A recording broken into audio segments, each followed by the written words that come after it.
Sir अगला सवाल जो है वो अभिमन्यु कुमार का है, बिहार से। वो हमारे साथ अभी कनेक्टेड थे बट किसी वजह से डिस्कनेक्ट हो गए, तो मैं उनके बिहाफ पर आपसे पूछ लेती हूँ। हाँ, सर उनका सवाल है कि मैं एक रेलवे कर्मचारी हूँ और ग्रुप डी में पॉइंटमैन पद पर मुंबई में कार्यरत हूँ। मुझे 3-4 घंटे टाइम मिल पाता है। मैं बेसिक से अपनी तैयारी करना चाहता हूँ, मुझे कैसे स्टार्ट करना चाहिए? सर उनके अलावा और भी बहुत सारे लोगों ने पूछा है जो जॉब करते हैं, कुछ फीमेल्स हैं जो जॉब करती हैं, गवर्नमेंट जॉब में हैं, तो वो कैसे शुरुआत करें, कहाँ से? देखिए, वर्किंग प्रोफेशनल्स के लिए सबसे बड़ा वरदान तो ये कोरोना है पिछले 1-1.5 साल में। वो सारी चीजें जो पहले केवल दिल्ली में आके लोगों को मिल पाती थी, अच्छे टीचर्स, अच्छे नोट्स, वो सब चीजें अब उनके घर पे पहुंच रही हैं।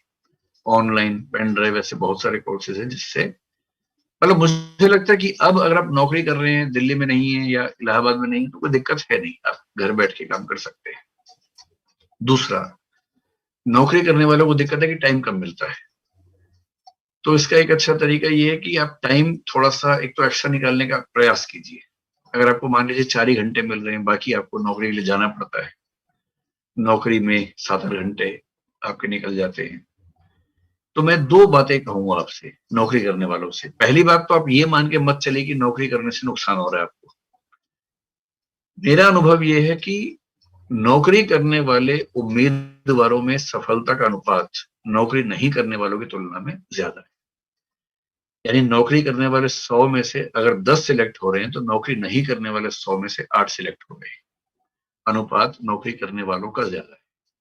इसकी वजह क्या है? 2-3 वजह है। एक वजह तो यह है कि नौकरी करने से उनको जो एक्सपोजर मिलता है, वर्क एक्सपीरियंस होता है, बहुत लोगों से मिलना पड़ता है, बहुत स्थितियों को झेलना पड़ता है। इन सब चीजों को करते करते उनका मैच्योरिटी का लेवल बेहतर हो जाता है। और जब कोई व्यक्ति मैच्योर होता है, समझदार होता है, तो प्रीलिम्स की किताब पढ़ते हुए कहां से प्रश्न आ सकता है उसको पहचानना, मेंस का उत्तर लिखते हुए अपने अनुभव के आधार पर कुछ नए पॉइंट सोच पाना, इंटरव्यू में बहुत गहरी और व्यावहारिक बात कर पाना, ये सब ऐसे फायदे हैं जो सोच समझ के नहीं होते, नौकरी करने से, काम करने से अपने आप डेवलप हो जाते हैं। ये बेनिफिट है। दूसरा, क्योंकि टाइम कम मिलता है तो टाइम की वैल्यू ज्यादा समझ में आती है। इससे नौकरी करने वाले 6 घंटे पढ़ते हैं तो उनके 6 घंटे नौकरी नहीं करने वालों के 8-9 घंटे के बराबर होते हैं, क्योंकि वो एक एक मिनट का फायदा उठाना जानते हैं। उनको पता है कि टाइम कम है, इसलिए उसका नुकसान बिल्कुल नहीं करते। और जिनके पास जो भी चीज बहुत ज्यादा मात्रा में है, वो उसको वेस्ट करते हैं। आपको पता ही है, ये मनोविज्ञान का सामान्य सा नियम। तो नौकरी करने वाले भी अच्छी खासी सफलता की दर उनकी है, दबाव नहीं लेना है, लेकिन क्योंकि टाइम कम है। एक तरीका ये है कि जैसे मान लीजिए कि आपको 4 ही घंटे मिल रहे हैं, एक तो जो क्लासेस अगर आप कर रहे हैं ऑनलाइन, तो स्पीड बढ़ा के थोड़ा सुन लीजिए उनको। नोट्स बहुत ज्यादा मत बनाइए, केवल पॉइंट्स में नोट्स बनाइए, शॉर्ट नोट्स बनाइए ताकि टाइम कम लगे। दूसरा, जो भी आप पढ़ते हैं अपने नोट्स को व्हाट्सएप पे या किसी भी ऑडियो डिवाइस पे बोल के रिकॉर्ड कर लीजिए। मैंने ऐसे कुछ लोगों को देखा हाल ही में, वो हाथ से जो भी नोट्स बनाते हैं उनका पीडीएफ बना लेते हैं।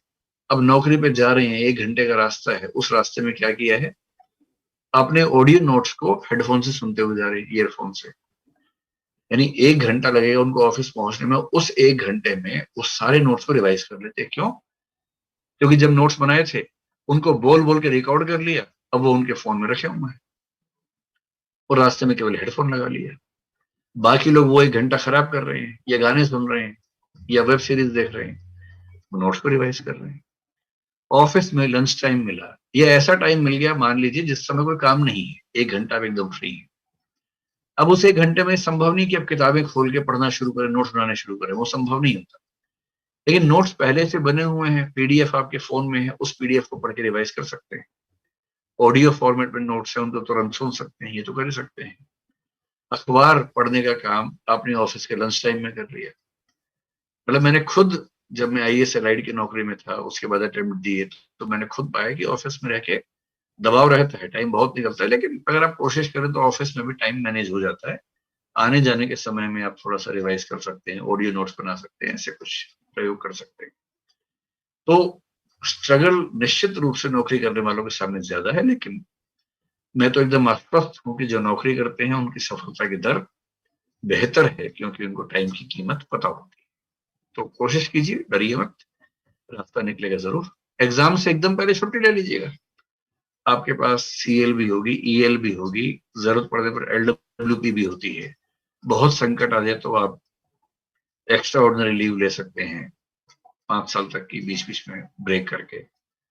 तो सरकारी नौकरी में छुट्टी का इतना स्कोप तो रहता ही है कि आप एग्जाम को मैनेज कर लें। जिस समय आपका एग्जाम तुरंत सिर पे है तो छुट्टी ले लीजिए 2 महीने की, उससे काम चला लीजिए। ये हो गया उत्तर।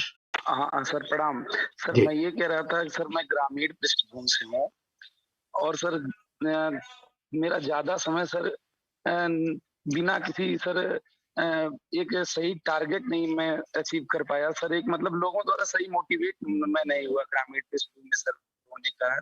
मेरा ज्यादा समय सर मतलब सर गलत रास्ते पर, गलत दिशा में, पढ़ाई वगैरह में, अन्य सब काम में, सर गाँव घर के काम में 10 में सर चला गया। मैं चाहता हूँ कि सर मेरी उम्र 28 वर्ष हो गई है सर। जब से मैं आपकी वीडियो देख रहा हूँ सर, तब से मैं काफी मोटिवेटेड हूँ सर, और मैं तैयारी भी ज्वाइन भी कर लिया सर आपको, आपकी टीम को। तो मैं चाहता हूँ कि सर मैं क्या करूं सर। मैं आपसे इस बारे में जानना चाहता हूँ कि 28 वर्ष की अवस्था में मैं मतलब तैयारी करूं सर कि क्या कर सकता हूं सर। मैं करना चाहता हूं सर। आप मतलब 28 की उम्र में तैयारी करना असंभव तो एकदम नहीं, क्योंकि 32 साल तक तो आपके पास अटेम्प्ट्स हैं ही इस समय यूपीएससी के हिसाब से। जी सर, और मैं उत्तर प्रदेश राजस्व विभाग में लेखपाल के पद पर कार्यरत भी हूँ सर। तब तो और बढ़िया बात है, आपके पास ये चिंता है ही नहीं कि अगर नहीं हुआ तो क्या होगा, एक अच्छी नौकरी में वो पहले से है। तब तो आपको सोचना ही चाहिए, क्योंकि देखिए मैं तो ये मानता हूँ कि जिंदगी एक ही बार मिलती है, बार बार नहीं मिलती है। मुझे बहुत भरोसा इस बात में है नहीं कि फिर से जन्म होगा भी तो हमें याद तो रहेगा नहीं। तो हम तो अभी को फिलहाल जो भी जिंदगी है उसी को फोकस में रख के चलें।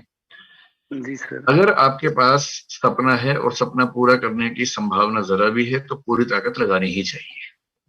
जी और सर। मुझे चिंता ये नहीं है कि बाद में दूसरे क्या कहेंगे।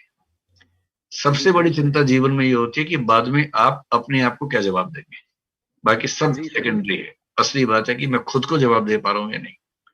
आप 28 साल के हैं, सरकारी नौकरी में है, और जी जो सर। नौकरी आपकी है वो नौकरी बहुत लोगों का सपना है। ऐसी वैसी नौकरी नहीं है, वो बहुत लोगों का ड्रीम है कि वो उस नौकरी में चले जाए। जी उस सर। नौकरी में होते हुए 4 साल आपके पास है अभी आईएएस एग्जाम देने के लिए, फिर पीसीएस भी है, उसमें भी टाइम आपके पास है। तो जब तक आपके पास आगे बढ़ने की संभावना है तब तक अपने पोटेंशियल को हार्नेस न करना, आगे न बढ़ना, ये तो एक व्यक्तिगत अपराध किस्म का मामला है।